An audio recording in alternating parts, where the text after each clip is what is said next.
হাসান বসরি রাহমাতুল্লাহ আলাইহি মসজিদের মধ্যে বসে মুসল্লিদেরকে এই সূরাতুল ইখলাস মস্ক করাইতেছে, নিজে পড়তেছে কুল হুয়াল্লাহু আহাদ আল্লাহুস সামাদ লাম ইয়ালিদ ওয়া লাম ইউলাদ ওয়া লাম ইয়াকুল লাহু কুফুয়ান আহাদ।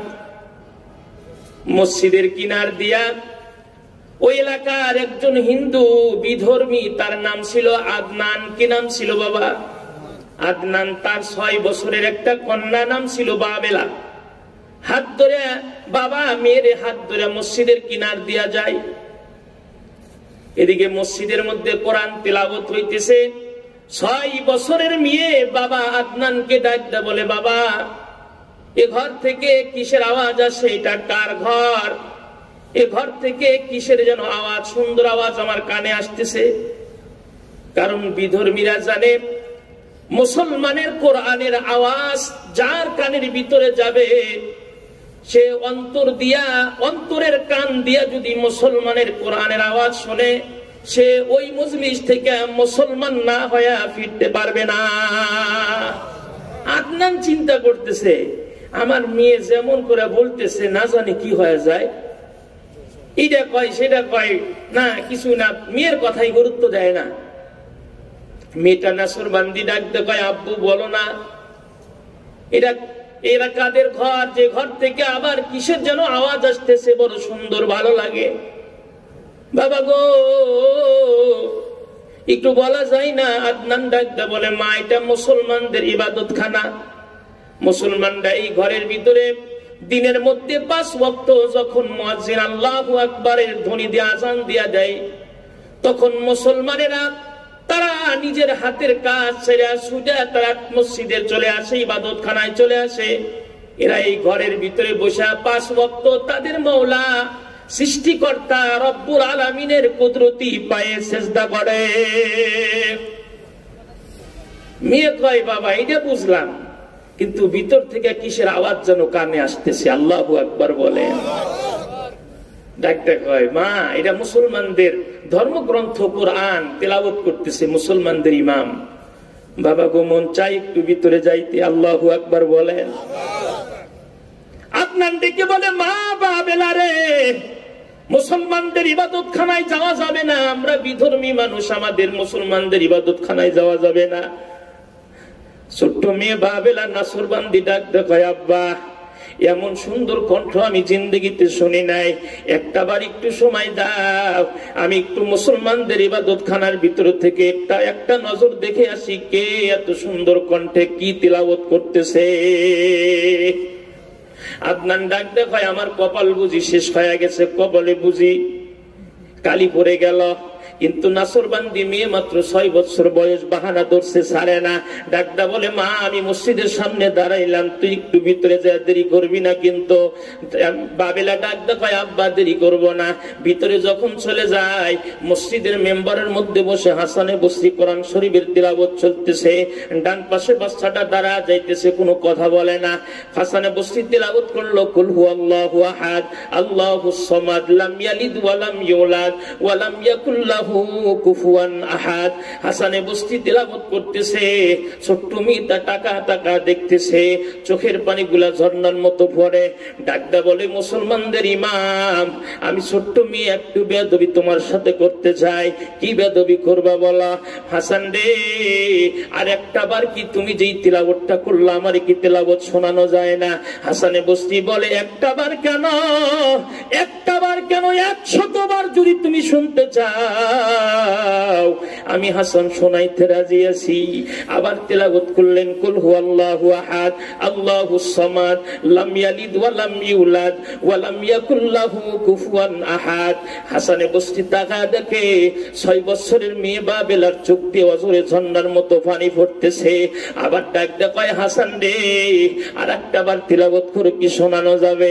আবার যখন তেলাওয়াত হয়ে গেছে, এই মুহূর্তের মধ্যে মসজিদের মধ্যে বাবা ডুকরে কান্নার আওয়াজ শুরু হয়ে গেল। হাসানে বসরি তাকা দেখে 6 বছরের মেয়ের চোখ দিয়ে শুধু পানি না, বুক ফেটে বুঝি কান্নার আওয়াজটা বের হয়ে আসছে। জোরে কান মারহাবা। ডাকটা বলে, হাসান রে, আমি 6 বছরের কন্যা সাক্ষী দিতে চাই, তুমি যেই কথাগুলো এখন উচ্চারণ করলা, আমাদের কোন বিজাতিদের কোন ধর্মগ্রন্থের ভিতরে এমন কথা নাই। হাসান, আমি সাক্ষী দিই এটাই হবে এই দুনিয়ার মধ্যে সত্য ধর্মের সত্য ধর্মগ্রন্থ, মহান আল্লাহর পক্ষ থেকে পাঠানো কালাম, যেটা আমার নবীর উপরে নাজিল হয়েছে। নারায়ে তাকবীর, নারায়ে তাকবীর, কোরআন সুন্নাহর আলো, আল হাদিসের আলো। হাসানে বসরিকে ডাকতে কয়, হাসান রে আর দেরি করিস না, এখন তোর কাছে হাতটা বাড়ায় দিলাম, আমি 6 বছরের কন্যারে কালেমা পড়ে মুসলমান বানায়া দে। হযরত হাসানে বসরি ডাকতে বলতেছে, মা তুমি যদি কালিমা পড়ে মুসলমান হয়ে যাও, তোমার বাবা তোমার বাড়িতে উঠাবে না। হিন্দু ধর্মের একটা মাযহাবের নিয়ম আছে গো বাবা, কেউ যদি ধর্ম ত্যাগ করে তাকে আর তাদের সমাজে গ্রহণ করে না, পরিবারে গ্রহণ করে না। মারে তুই 6 বছরের মেয়ে, মা বাবার মহব্বত আর ভালোবাসা পাওয়ার একজন বান্দি, তুই যদি এখনই সংসার থেকে বের হয়ে যাস তাহলে কিন্তু তুই মা বাবার আদর যত্ন পাবি না। ছোট্ট মেয়ে ডাক দেখায়, হাসান রে দুনিয়ায় মা বাবার মহব্বত আমি কতদিন পাবো? আমার যতদিন বিবাহ হবে না ততদিন ভালোবাসবে, এরপরে মা বাবা মারা যাবে, আমার আর মহব্বত করবে না। মা বাবার মহব্বতের দরকার নাই, আমার পরকালের জিন্দেগিতে মহান আল্লাহর মহব্বতের দরকার। জোরে কন্না মারহাবা। এ মুসলমান ভাইরা, হাসানে বসরি রহমাতুল্লাহ আলাইহি কালেমা পড়ে মুসলমান বানা দেয়, ডাক দেয়া বলতেছে, পিটি রে কালেমা পড়ে মুসলমান হইলি, মুসলমানের কি দাম তুই কি জানাস? একজন মুসলমান যখন কবরে চলে যাবে, মৃত্যুবরণ করবে, তাকে কবরের মধ্যে রেখে এলাকাবাসী যখন 2 মুষ্টি মাটি দিয়ে চলে আসবে, মিনহা খালাকনাকুম ওয়া ফিহা নুঈদুকুম ওয়া মিনহা নুখরিজুকুম তারাতান উখরা, মাটিটা দিয়ে সবাই চলে আসবে, মা বাবার কোনো পরিচয় থাকবে না, ওই জায়গায় কোনো বন্ধু বান্ধব থাকবে না। এই মুর্দা ব্যক্তি যদি মুসলমান হয়, ওই কবরের মধ্যে রাখার সঙ্গে সঙ্গে একজন ফেরেশতা এসে ঘোষণা করবে, এই জান্নাতি ফেরেশতারা তাড়াতাড়ি চলে আয়, আল্লাহর পবিত্র মেহমান কবরের ভিতরে আছে, একটুবারও দেরি করবি না, তাড়াতাড়ি জান্নাতি খাবারগুলা বান্দার কবরে পৌঁছায়া দে।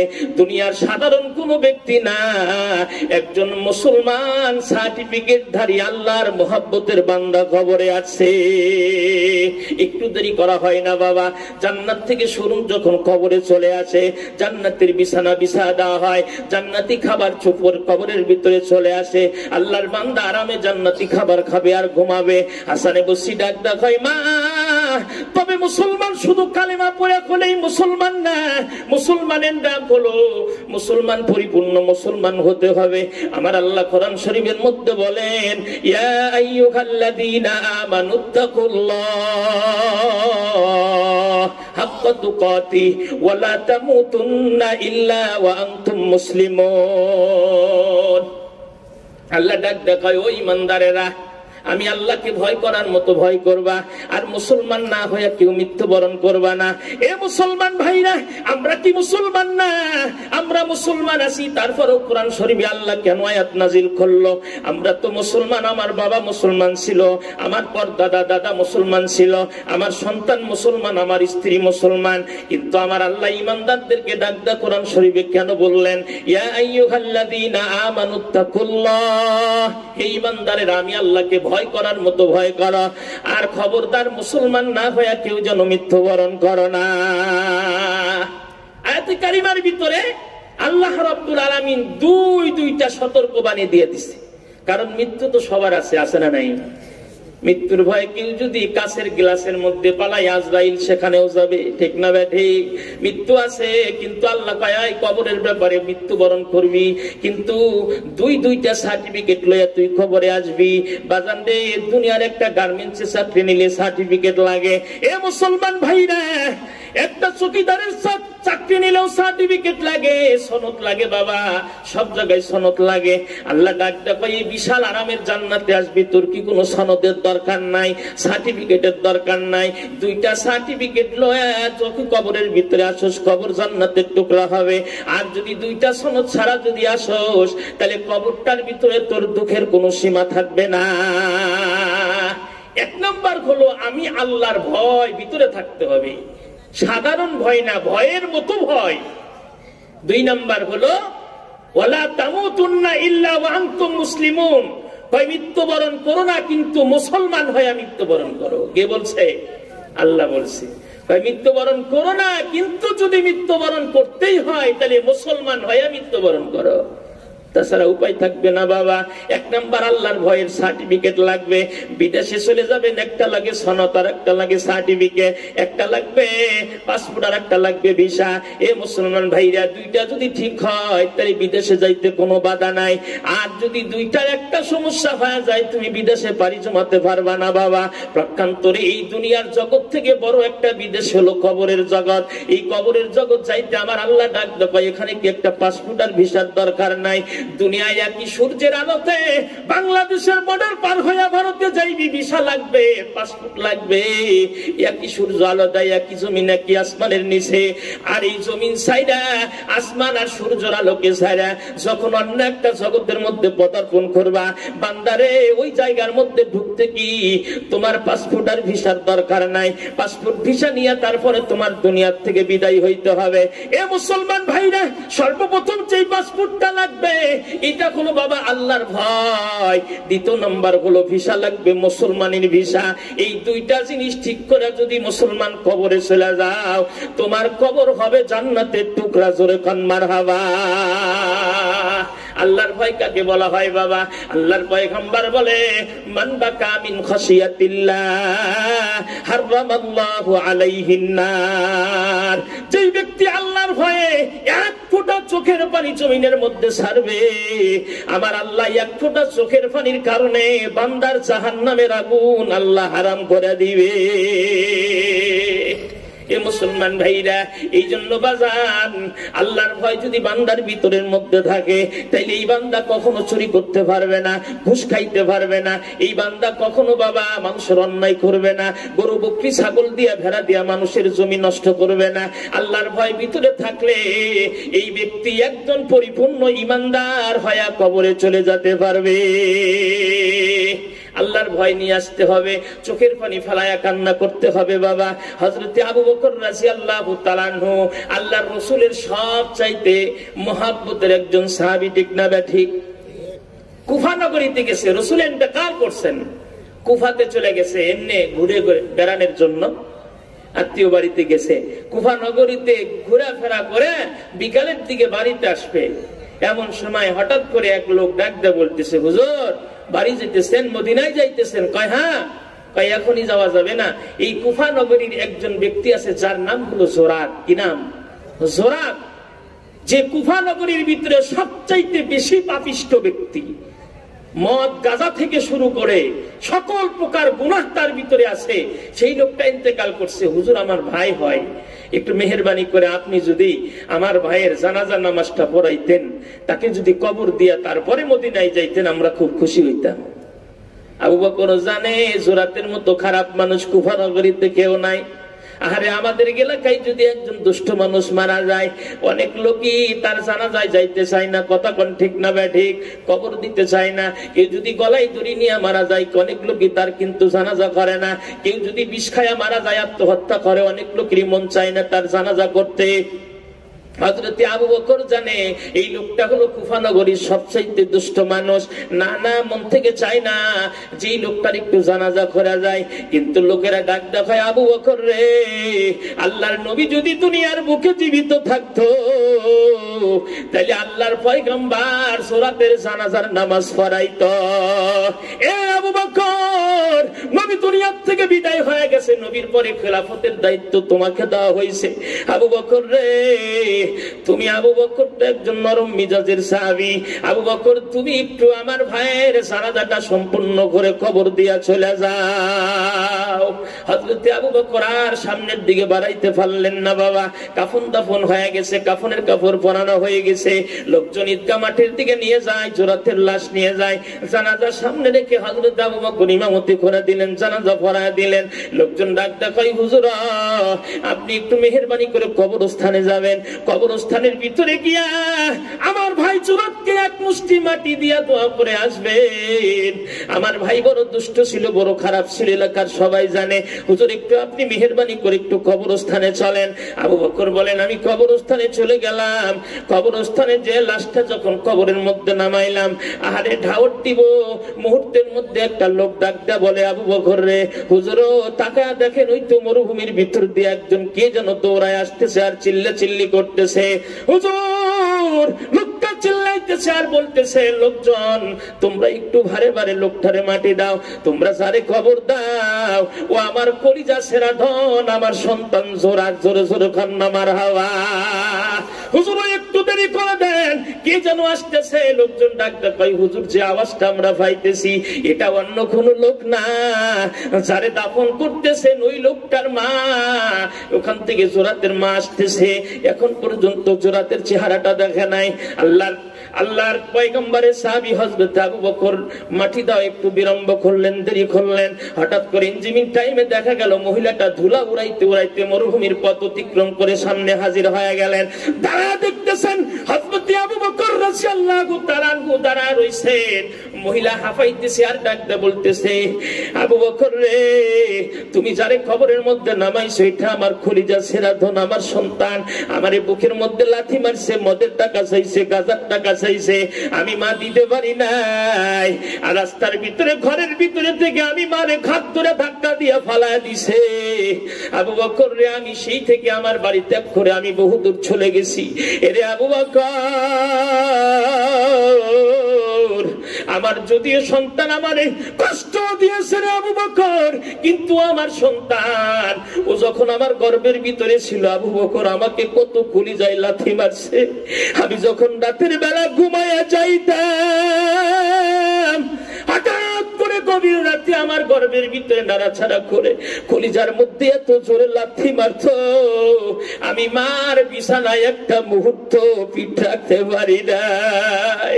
এ আবু বকর, আমার সন্তানকে আমি মৃত্যুর পরে দেখি নাই, একটাবার আমার চেহারাটা, আমার সন্তানের চেহারাটা আমারে দেখা দাও। আবু বকর ডাক দিয়া বলে, না, কবরের মধ্যে নামানোর পরে মৃত ব্যক্তির চেহারা দেখা ঠিক না, চেহারা দেখানো যাবে না। কিতাবের মধ্যে লেখে বাবা, আবু বকরের হাতার আস্তিন হাতা মহিলার টানিয়া ধরে ডাক দেখায়, আবু বকর না, আমার দেখা দাও, আমি আর জীবনে এই চেহারাটা কখনো দুনিয়াতে পাবো না। এই সন্তানের চেহারা সারা পৃথিবী খুঁজে আর কোনোদিন পাবো না, একটাবার একটু তাকায়া দেখতে চাই। আবু বকর যখন চেহারা থেকে কাপড়টা সরায় দিলেন বাবা, আহারে চেহারাটা এত উজ্জ্বল হয়ে গেছে, চেহারাটা উপর থেকে কাপড় সরানোর সঙ্গে সঙ্গে দেখা যায় মদখোর জোরাতের চেহারা আর কালো না। মদখোর চেহারা, মদখোর জোরাতের চেহারা দিয়ে আল্লাহর পূর্ণিমার চাঁদের মতো নূর ঝলমল করতেছে। জোরে কন্যা সুবহানাল্লাহ। আবু বকর আশ্চর্য হয়ে গেল, আরে এই লোকটা তো হলো এলাকার সবচেয়ে দুষ্ট মানুষ, কিন্তু চেহারা এত সুন্দর হওয়ার কারণ কি? চেহারা ঢেকে দিয়ে যখন ঢাউট দিয়ে বাবা কবর মাটি যখন ঢেলে দিয়ে সবাই যখন চলে গেল, আবু বকর বলে, আমি কুফা থেকে মদিনায় চলে আসলাম, সারা রাত চিন্তা করতেছি কারণটা কি, কারণটা কি, এই দুষ্ট লোকের চেহারা এত সুন্দর হওয়ার কারণ কি? বাজান রে, বহু এলাকার মধ্যে মানুষ মারা গেলে দেখা যায় একজন কালো মানুষ, কিন্তু মৃত্যুর পরে চেহারার মধ্যে নূর ঝুলতেছে। কতক্ষণ ঠিক না ব্যাঠি? এই মুসলমান ভাইরা, যার চেহারার মধ্যে নুরানি চেহারা হয়ে যায়, লোকজন বলা বলি করে কপালটা কত ভালো। কতক্ষণ ঠিক না ব্যাঠি? কত সুন্দর চেহারা হয়েছে। আবু বকর সারা রাত ঘুমায় না, শুধু চিন্তা করে কি ব্যাপার, কেন এরকম হইল, কোন আমলের কারণে হলো। কিন্তু বাবা গভীর রাতে যখন ঘুমায় পড়ছে, ঘুমের ঘরে স্বপ্ন দেখে ওই যে জোরাতটাকে কবরের মধ্যে রাখা হয়েছে, জোরাত জান্নাতের বাগানের মধ্যে দিয়ে আমার পয়গম্বরের সাথে ঘুরতেছে। জোরে কন্যা মারহাবা। এ মুসলমান ভাইরা, চেহারার দিকে তাকায়া হযরত আবু বকর বলে, আমি স্বপ্নের মধ্যে আর কেমন যেন লাগতেছে, আমি মনে হয় পাগল হয়ে গেছি, খুব তাক লাগা তাকায় আছি। আরে একজন মদখোর কেন নবীজির সাথে জান্নাতে কেমনে ঘুরতে পারে? কি জন্য সে নবীজির সাথে হয়ে গেল? কারণটা কি? এ মুসলমান ভাইরা, ইনজিমিন টাইমের মধ্যে আমার নবী মুস্কি হাসে দিয়েছে। আবু বকর রে স্বপ্ন চোখে ডাক দেখায়, আবু বকর তুমি বুঝি বড় চিন্তিত হয়ে গেছো? আবু বকর বলে, জি ইয়া রাসূলুল্লাহ, জুরাত হলো কুফা নগরীর সবচেয়ে বড় দুষ্ট মানুষ, কিন্তু তার চেহারাটা এমন হয়ে গেল, আবার সে জান্নাতের মধ্যে আপনার সাথে ঘোরে। আপনার সাথে ঘোরা তো সাধারণ বিষয় না গো হুজুর। আল্লাহর পয়গম্বর ডাক দেখায়, আবু বকর রে, জুরাত নামাজ পড়ে নাই, তেমন কোন ইবাদত বندگی করে নাই।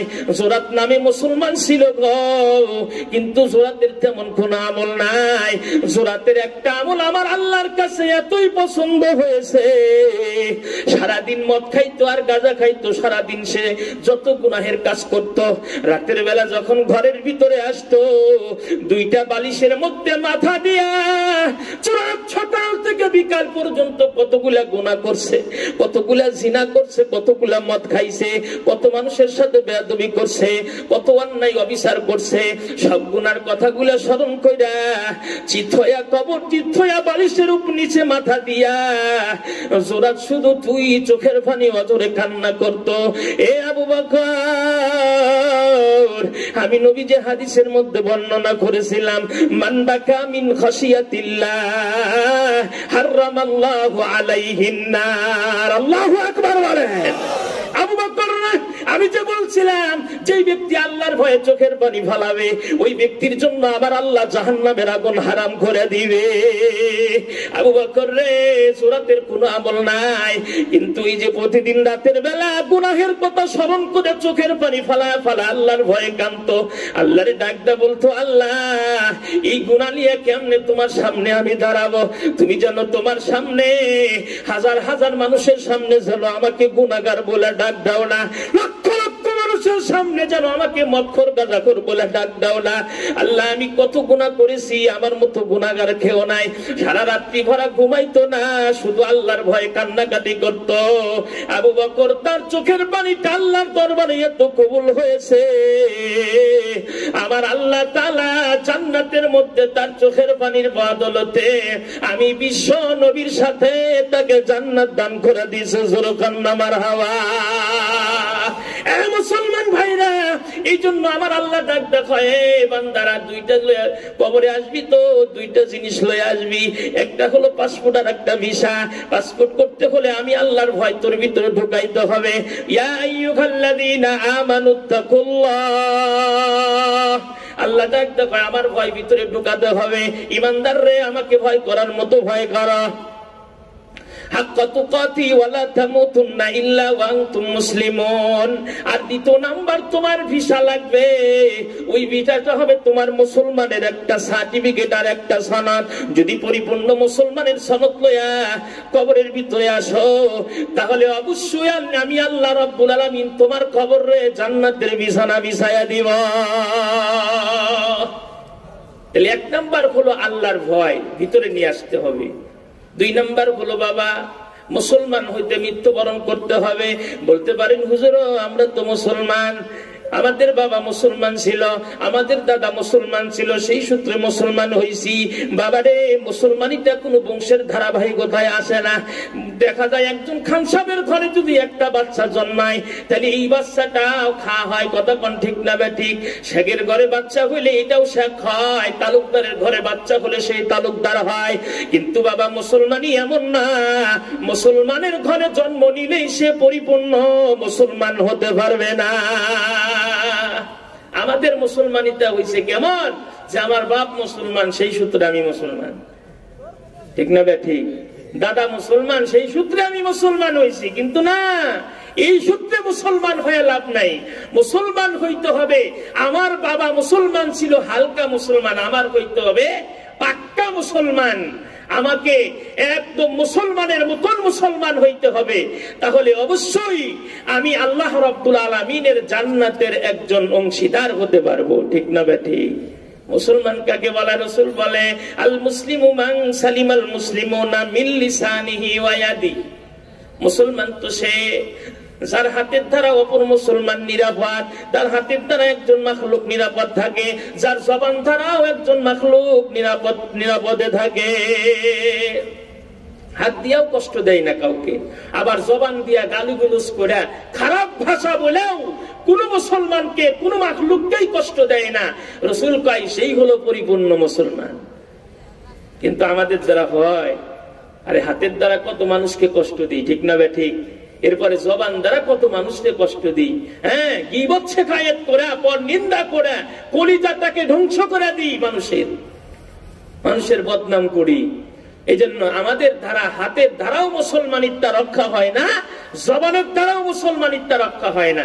এই জন্য মুসলমান কাকে বলে দেখেন, আল্লাহর এক বান্দি, খুব সুন্দর চেহারা দেখার মতো। নিজের গ্রাম থেকে সাইটে এক গ্রামে তার নানির বাড়ি, অনেক আগের কথা, আশরাফ আলী থানভী রহমাতুল্লাহ আলাইহি ওনার কিতাবে লিখছেন। তো ওই মেয়েটা নানির বাড়িতে গেছে, যুবতী মেয়ে, ধনী মানুষের মেয়ে, গলার মধ্যে বহু স্বর্ণ অলংকার আছে, নাকে কানে হাতে গহনা অলংকার আছে। এই মেয়েটা যাইতেছে নানির বাড়িতে। তো নানির বাড়িতে যাওয়ার পরে নানি রান্না করছে, কয় আরে এতদিন পরে আসছস, না খেয়ে যাইবি কেমনে? খাবার দাবার রান্না করে খাওয়াইতে খাওয়াইতে দেরি হয়ে গেছে, বিকাল হয়ে গেছে। মেয়েটা আসবে মরুভূমির পথ। আপনারা যারা চর অঞ্চলে গেছেন, আমরা অনেক সময় মাহফিলে যাই, তো যাওয়ার পরে দেখি নৌকা পার হয়ে যখন চরের ভিতরে উঠি, এক একটা এলাকা মাইলকে মাইল দূরে, হেঁটে যাওয়া লাগে, মোটর সাইকেলে যাওয়া লাগে, ঘোড়ার গাড়িতে যাওয়া লাগে।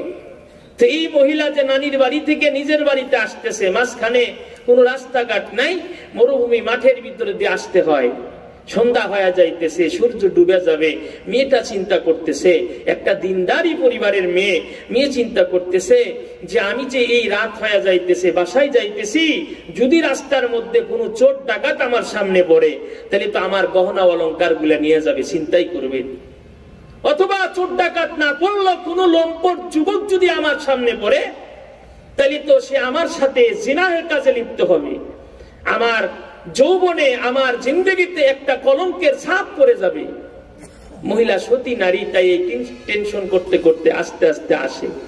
এক পাও দুই পাও সামনে আসতেছে, আস্তে আস্তে সূর্যটা পশ্চিম দিকে ডুবে যাইতেছে। মুসলমান ভাই রে, এমন ইনজিমিন টাইমের মধ্যে মেয়েটা তাকায় দেখে অন্ধকার চতুর্দিক থেকে ছায়া আসতে, সামনে তাকায় দেখে একজন নওজোয়ান যুবক, বড় শক্তিশালী একজন যুবক তার দিকে আসতেছে।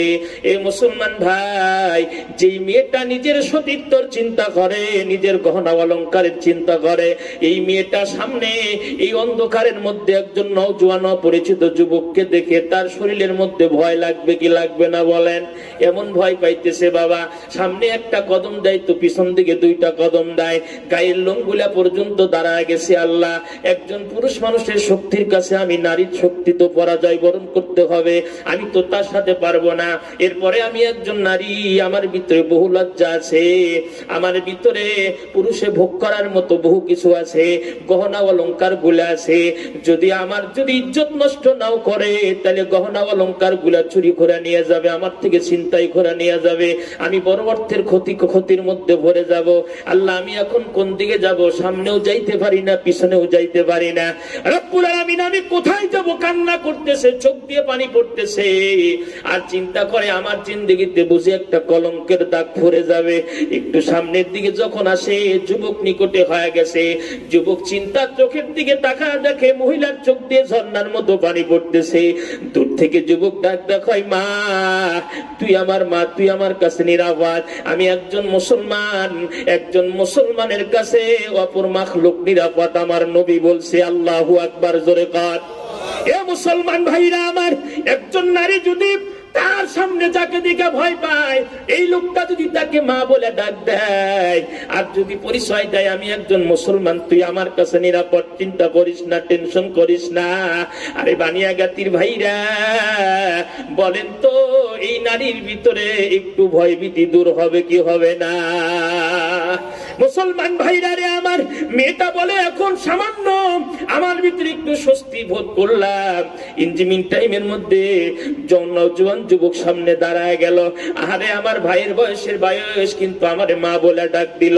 ডাকটা বলে, মা তুমি চিন্তা করো না, কোথায় তোমার বাড়ি, আমি তোমাকে তোমার গন্তব্যস্থলে পৌঁছায় দেব। তুমি আমি মুসলমানের কাছে তুমি একজন নারী হিসাবে আমানত, তোমার আমানতের খেয়ানত আমি নওজোয়ান যুবক করব না। এ মুসলমান ভাইরা, আপনাদের এলাকার নওজোয়ান যুবকরা এমন চান্স পাইলে ছাড়তো না, সিরাজগঞ্জের যুবকরা এমন চান্স পাইলে কখনো ছাড়তো না বাবা। কিন্তু একজন মুসলমানের স্বভাব এমন হইতে পারে। আশরাফ আলী থানভী রহমাতুল্লাহ আলাইহি ডাক দেখায়, সত্যিকার মুসলমান এরকম ছাড়া, মুসলমান না হওয়া ছাড়া এমন কাজ কোনো ব্যক্তি দেখাইতে পারবে না। নওজোয়ান যুবক ডাক দেখায়, মা তুমি আমার পিছে পিছে আসো, আমি তোমার সামনে যাই। যুবকটা আগে আগে যায়, মহিলা পিছে পিছে যায়। গন্তব্যস্থলে যখন পৌঁছায় যায়, যাওয়ার পরে ডাক দেখায়, ভাই চাচা এটা আমার বাড়ি, আমি এই বাড়িতে চলে যাব, আপনি একটু আমার বাড়িতে বসেন। বলে, না আমি বসবো না। ডাকটা বলতেছে, মেয়েটা ডাকতে বলতেছে, মাথার উপরে ঘন্টাটা নামায় দিয়া ডাকতে বলতেছে, আপনি মুসলমান, মুসলমানের আখলাক কেমন হইতে পারে? আহারে জীবনে বহু মুসলমানের নাম শুনছি, কিন্তু এমন মুসলমানের চরিত্রবান মুসলমান দেখি নাই। ভাইজান আমার মনটা চায়, আমি কিন্তু মুসলমানের কন্যা না, আমার মনটা চাইতেছে তোমার মতো একজন সত্যিকার মুসলমান যুবকের সাথে আমার হাতটা মিলাইয়া আমি কালেমা পড়ে মুসলমান হয়ে যাব। সুবহানাল্লাহ। এটা হলো মুসলমান বাবা। আল্লাহর পয়গম্বর বলে, মুসলমান হয়ে মৃত্যুবরণ করবা, বহু গুণ আছে। মুসলমান হয়ে যদি মৃত্যুবরণ করতে চাও, কয়েকটা গুণ যদি কোনো ব্যক্তি তার ভিতরে রাখে, ওই ব্যক্তি মৃত্যুর সময় মুসলমানের একটা ভিসা নিয়ে আসে মৃত্যুবরণ করতে পারবে। এ মুসলমান ভাইরা, এর মধ্যে বাজান এক নাম্বার গুণ হলো যে মুসলমান হয়ে মৃত্যুবরণ করতে চাইলে এক নাম্বার হলো শুকরিয়ার গুণ, এক নাম্বার হলো আল্লাহর শুকরিয়া আদায় করতে হবে।